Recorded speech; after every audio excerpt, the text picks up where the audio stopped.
Moments. They have the power to change everything. The moments we try something new. The moments we travel thousands of miles. In seconds. The ones that transform how we spend, how we save, how we build. The moments we connect and create memories that last a lifetime. The moments 300 million people say in unison, we want a better way. But the moments that really matter are the ones that come next.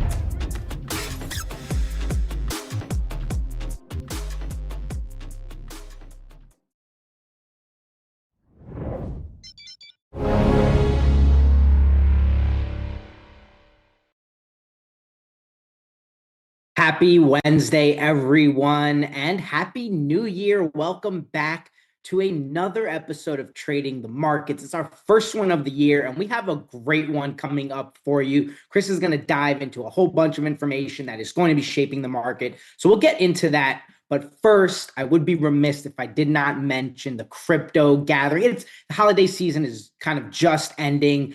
We've had a whole bunch of events, so why not end the year or start the year with a new event?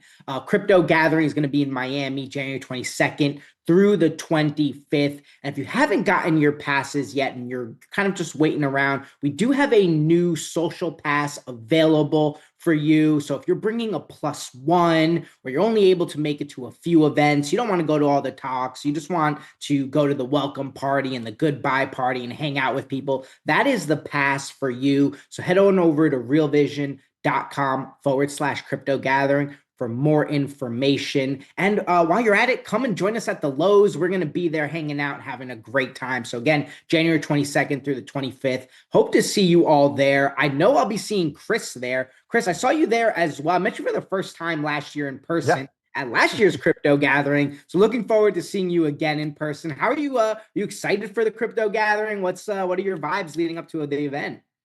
I mean, absolutely, I'm excited. No, it's a great time. We had a blast last year, and just meeting everybody was so cool. I really enjoyed being able to meet all of you guys, all of the Real Vision team, which was great after doing all these shows for all this time, and of course, meeting all of the members that I've been interacting with in the Discord. That was great. The social aspect of it was every bit as good as all of the actual events, within the meetup last year. So, and of course the events were great too. It was like you were at a live Real Vision show, and the audiences were packed and the questions were great and the speakers were great. And it was just, it was fun all the way around. It was awesome. Yeah, I couldn't agree more. I love that you said the live Real Vision event show right there, because that guys are gonna get more of that. If you like that last year, cannot wait for you all that are coming this year to see what we've got going on. And I agree with you, Kris. It was the talks were great. Obviously, I learned a lot. That was the first talk that last year. That was the first time that opened my mind to the power of stablecoins. Having that talk, but it was the events and the parties that I really enjoyed the most. Just hanging out with people, sipping on drinks, sharing stories and laughs. Just memories that'll last kind of a lifetime for me. So with that said, I hope you all join. I hope we create new memories. But Kris, we have some pretty big news that happened yesterday. That you were telling me offline. That's basically kind of how the markets are going to react and what's going to kind of shape things up. So why don't we dive right into that here? Because this is trading the market, so we can't trade responsibly without knowing what's going to happen and shape these markets, right? So tell us what's going down.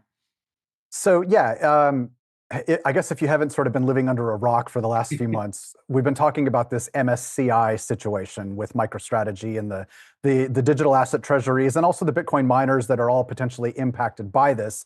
And just to kind of recap real quick, MSCI is it's like a listing service, a listing index, and a lot of the funds and ETFs and things like that, base their allocation decisions on what's listed through this MSCI. And MicroStrategy was at risk of being delisted. Not just MicroStrategy, but all of the other DATs and Bitcoin miners and things like that. The MSCI came out and basically said, we're evaluating the idea of potentially delisting these entities because they're operating more as like funds as opposed to businesses. Essentially, they didn't like the idea that these companies had more than 50% of their balance sheet in digital assets, because the MSCI likes to list companies that are actually businesses, that are like making products and services and things like that. They don't want to just be listing funds. And so that's where they were, kind of at conflict. And so they were saying, we're going to potentially delist all these. We're going to announce it on January 15th. Of course, the announcement came a week early, I guess, just because they didn't want to like have the markets, know exactly what was going to happen. So they dropped the announcement a week early. And for a time, everybody was very freaked out because they were like, this is probably going to happen. I don't see how MicroStrategy and all these other companies are going to weasel their way out of this. This is going to be a big bummer because there's going to be billions of dollars worth of forced selling that's going to occur if these companies get delisted. And it's going to cause all kinds of problems for MicroStrategy as a stock. It's going to cause indirect problems for Bitcoin. And everybody was pretty sure it was going to happen. And then, sort of miraculously yesterday, they announced that they are not going to delist them. And so initially it was like, yay, everybody's happy, cool, they made it. The $9 billion sell wall magically has disappeared now, and it's all good. But once people started digging into the details of the announcement, they're like, oh, well, wait a minute here. So there's this thing basically where the MSCI decided not to delist them, but they also implemented what's called a share count cap, meaning the share count can't, let's see, how do I explain this? If MicroStrategy issues new stock today, the funds can ignore it. Like, whereas before, when MicroStrategy issued stock, like companies like Vanguard and all these ETFs, they were forced to buy those MicroStrategy stocks, which made it basically easy for MicroStrategy to then go and keep buying more Bitcoin. They had this flywheel in effect. We'll just print more stocks. All these funds will have to go buy our stocks. We'll buy more Bitcoin and just kind of rinse and repeat. Now they can't do that. Now, if they issue more stock, the funds can ignore it. They don't have to buy it. So effectively, the passive bid is gone. So it's like, yeah, they're not delisted, but at the same time, they've kind of frozen their bank account in a sense, or taken away their credit card. So they can't sort of do this sort of infinite money glitch that they've been taking advantage of. And so it's like good but bad, at the same time. The sell wall's gone, but also the money that creates the passive bid to keep buying Bitcoin is also gone. So that's kind of a bummer. Yeah. And then if you look at it from like the miner standpoint, did you have a question? I saw you open. Yeah, I was actually, because literally Neil Sherman has a question on literally that exact point. Yeah. So even though the MSCI adjustment also includes the provision that new share issuance doesn't automatically generate required buying by the funds, they are still subject to monthly and quarterly rebalancing based on their weighting. Is that correct? So that while it may delay buys, it won't stop them as long as share issuance results in net value gains. Is Neil on the right track there? Yes. Yes, that is true. But I think that's going to be a much smaller amount, and it's not going to be like, MicroStrategy can't just keep issuing new stock and having it result in lots of new Bitcoin. Yes, the rebalances will play some role in that, and it will sort of mute the damage, I think. But I think still it's kind of ultimately a net negative, because it does sort of break the flywheel effect to a large degree. But yes, that is true. So yeah. And then you have miners. I think we're going to see a stronger pivot basically with these miners away from mining and towards AI, because they're not going to be able to make nearly as much money. They're not going to be able to basically they're not going to be able to buy new mining equipment by issuing stock and raising money. And so they'll be less competitive as the difficulty increases. And so that's going to be interesting to see how that plays out in terms of hash rate and things like that. And then, yeah, I think what we're going to see is basically a shift away from DATs and more towards ETFs, basically. And I think sovereigns are going to kind of kick in. And also we have the whole deal with, there was the whole kind of JP Morgan situation where they played a role in all of this too. Like, they basically came out with all this FUD in Q4 and, right in coordination with the announcement from MSCI saying that they were going to start their new product, a product of their own, like a competitive product. And they actually launched their competitive product on January 2nd. And then, of course, a few days later, MSCI cancels the delisting situation, on January 6th, yesterday. So basically, there's this kind of conspiracy that like JP Morgan fudded the market down and dropped the price really cheap, and bought the retail bags essentially and launched their own casino, and then took away the threat of the MSCI. So I think we're going to see a lot of institutional pivot towards ETFs and away from DATs is effectively what we're seeing.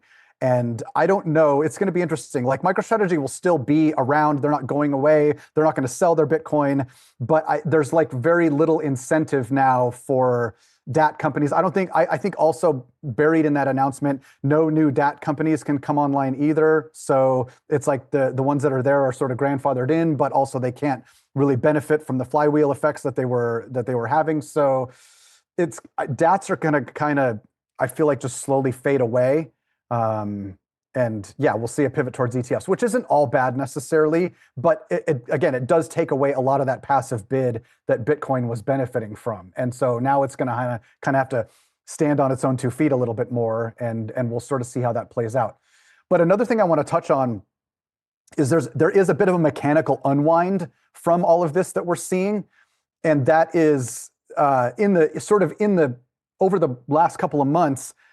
Basically, all of these hedge funds and everything were like shorting MicroStrategy because they figured that it was going to get tanked by this delisting, and so they piled on shorts basically. And then to hedge these shorts, they bought spot Bitcoin to balance that trade out. And now that it's been unwound effectively, they're having to now buy MicroStrategy stock to unwind this short and also sell the Bitcoin that they had as the hedge. And so that's why we're seeing like MicroStrategy stock up today and Bitcoin down today, to a large degree. There's also some technical reasons, but there is some sort of forced selling, some mechanical selling that's coming from this short unwind from MicroStrategy. So I think that's playing a role in what we're seeing in the short term, at least with the markets right now.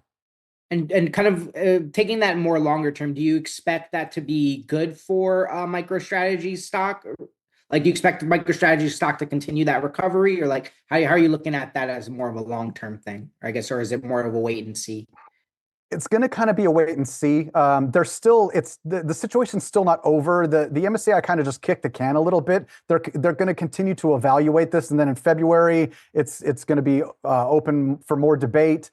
That'll probably take a while. I mean, it could take the whole rest of the year for them to ultimately figure out what they want to do with these companies. But yeah, so they just kind of kick the can for the moment, basically.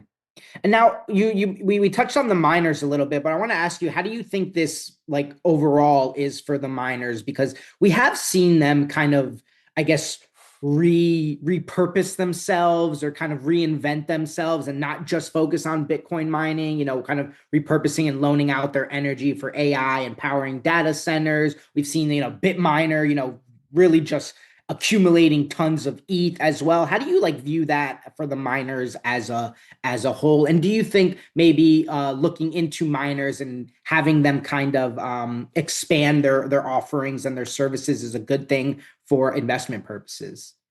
I do think it's a good thing. I think that I kind of get the sense that the miners it's going to really be based on the Bitcoin price. And I think we're going to see, in terms of like commercial miners, sort of big tech miners, they're going to pivot back and forth between AI and mining based on the Bitcoin price itself, because they're going to constantly be looking, and if they think that they can make more money, sort of per megawatt hour, if they can make more money mining Bitcoin, then they will, and if they can make more money, say, hosting ChatGPT, then they'll do that, and they'll just switch off the miners and go with whatever is the most profitable in the moment. I think we'll see a shift towards more bigger kind of state-backed miners, like bigger, countries like Bhutan, whatever, El Salvador, Russia, the Middle East. All of those are sovereign-backed, mining entities who are mining as much for, national security as they are for profit. But I think we'll start to see a shift towards bigger miners like that, and it'll be more of, you could call it more of like an energy arbitrage, I suppose, as opposed to like a gold rush where they're just trying to rake in Bitcoin. It'll be more like, again, they'll be looking at AI, they'll be looking at how much can they make based on the Bitcoin price and things like that, and going back and forth. So I don't think it's going to kill anything. I do think that we'll probably see hash rate. Actually, I have a chart here I want to pull up looking at hash rate because I think this is going to be interesting. I think we'll see hash rate actually level off. And like right now, it actually leveled off back in November and is on a downtrend now. That's not totally uncommon. We can see that it did that back in 2024 too. But you could argue that we'll likely see hash rate probably not get too much higher than this, maybe level off, maybe even trend down for quite some time while miners sort of figure out what they want to do in terms of their business models and how they can make the most money and where mining is sort of going to concentrate over the next year based on this situation with MSCI. So it'll be interesting to play out. None of this is necessarily bad for Bitcoin. It's not like Bitcoin is going to be less secure or the hash is going to be too concentrated or centralized or anything like that. There's still plenty of decentralization in the Bitcoin network. I think it's just going to be, we're going to see sort of a shift away from smaller entities and more towards sort of industrial grade infrastructure, Bitcoin mining, and less towards. Obviously, the mom and pop operations are completely dead, and the public companies are even going to start to wane now. If they can make more money, basically powering AI than they can mining Bitcoin, and so it's going to be interesting. Yeah. A lot to look out for. So Saz has a question, kind of going back to what we said about ETFs. So you thinking ETFs will become a more legitimate mode for retail investors as well? What are your thoughts there? Yeah, I mean, we're already starting to see it a little bit. Like, here's a chart I've got that breaks down basically ETFs, treasuries, and then total institutional flows. And we're seeing, just looking at this on a weekly time frame, we're starting to see even a tick up basically here in ETFs. And I think here's treasuries. I think we're going to see a leveling off of treasuries. Maybe not so much of a decline in treasuries necessarily, but I do feel like this number is going to kick back on and continue to run up. And I think overall, like this blue line is overall total institutional flows. And I do like the fact that it is continuing to run up in this bounce that we're seeing in Bitcoin. This is telling me that this is at least in some part being driven by institutional flows, which is a good thing. And it's also sort of supported by just looking at the net flows on a monthly time frame. With Bitcoin here, we had major, obviously, net outflows in November. December, it was a little better, but here already in January, we've got net inflows. And so, I'm wondering if it's going to play out similar to how it did back in February, March, and April of last year, where we had, the chart looks almost identical like that. And so I would like to see that continue, and I think it will. I think we will continue to see net inflows from ETFs and also sovereigns. I do think that I'm not going to be surprised if sovereigns start to step in. Finally, now that ETFs have been much more legitimized and the sort of question or uncertainty surrounding DATs is negated at this point, I think that we'll start to see bigger entities step in, and I think that's where a lot of the money is going to come from for Bitcoin over the next year. So. Now, this might be a little bit of a silly question here, but for this MSCI, was that only in relation to Bitcoin, or does that include everything under the crypto umbrella? So, like, would it be like, is it just Bitcoin, or does that count ETH, Solana, BNB, XRP, and the like? It counts everything. So basically, any company that has has more than 50% of their balance sheet made up of digital assets, was subject to this delisting situation. And so, yeah, but I think going forward, the issue about them not being able to issue new stock, the sort of share count cap that it's called, that's going to be in place no matter what. So like all of the treasuries that exist are fine, I guess, but they're not really going to be able to grow. And so, yeah. But yes, all assets it covers all assets, all digital assets. Okay, so we're kind of coming up on the end here, and I want to take a look at Bitcoin's price, right? And just see, we referenced, or you referenced earlier, how MicroStrategy stock price went up, Bitcoin is going down a little bit. Just want to read these tea leaves here and see what you're thinking about Bitcoin's price action as we are today. So a couple things. We kind of came up and sort of double topped at this level right around 94,650 and got rejected. We're headed back down to the 10-day moving average, which really is fine. I mean, that's not a big deal to come back and retest the 10-day moving average. That happens all the time, even in normal, healthy price action. There were a couple developments recently in terms of like a CME gap. We've got a couple of them here to look out for. One of them is at sort of the 90,190 level that, you know, could potentially get filled. That would be a likely landing spot. And if if it goes past that, there's another one down here at around the 87,800, 885 level. So these could be likely potential landing points in the short term. Maybe they don't fill right away. Maybe they don't get filled for several months even. But usually in the short term, CME gaps either get filled within the same week or they get filled, 6 months down the road. So these are kind of numbers I'm looking for. So around the low 90,000 level, I guess, give or take, is a likely landing spot in the short term based on both the moving average and the CME gap. And then the rest of crypto is basically just going to follow suit, based on its sort of market cap and its kind of beta level, against Bitcoin. But whatever's going on with Bitcoin, the rest of the market's going to do exactly the same thing for the most part. So, and everything is kind of, corresponding. Bitcoin is down 2.7%. ETH and Sol are both down around 4%. So again, same sort of thing. SWI's hanging in there. It's only down about 2.85. So it's right in there, but they're all sort of seeing a sort of interim peak, retest, and either it's going to run back up or it's not. But I generally am still optimistic. I don't feel like that this was the peak, this was all we're going to get out of this rally. I do think it's likely to continue.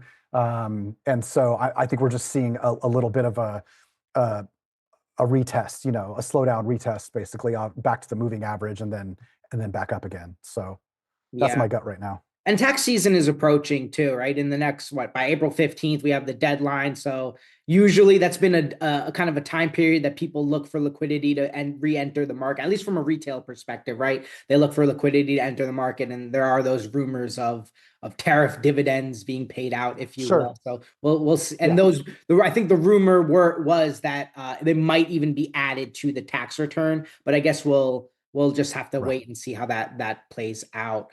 All right, Kris, a lot of important information for us. I want to ask you one last question before we end here. With all of that, what are you, because we know we have people that, they have money in their pocket and it feels like it's burning a hole and they just need to throw it into the market. How are you thinking about your entries into the market based off of this recent MSCI news? Well, again, going back to, I like to look at the moving averages for entries. I'm going to be looking at the 10 and the 20 to see if we bounce off the 10 or make it all the way down to the 20. But those are kind of really, anytime you can get all the way down to the 20-day moving average off of a rally, those are always great times to buy. So that's what I'm going to be holding out for is touches on either one of those two moving averages and sort of go from there. That's great. Great mention there. Patience, guys. We'll see you again on Monday for our live TA show. And of course, again, head on over to realvision.com/crypto gathering to check out more information on the social passes. Kris and I hope to see you all there. Until next week, everyone, don't fuck this up. Moments. They have the power to change everything. The moments we try something new. The moments we travel thousands of miles. In seconds. The ones that transform how we spend, how we save, how we build. The moments we connect and create memories that last a lifetime. The moments 300 million people say in unison, we want a better way. But the moments that really matter are the ones that come next.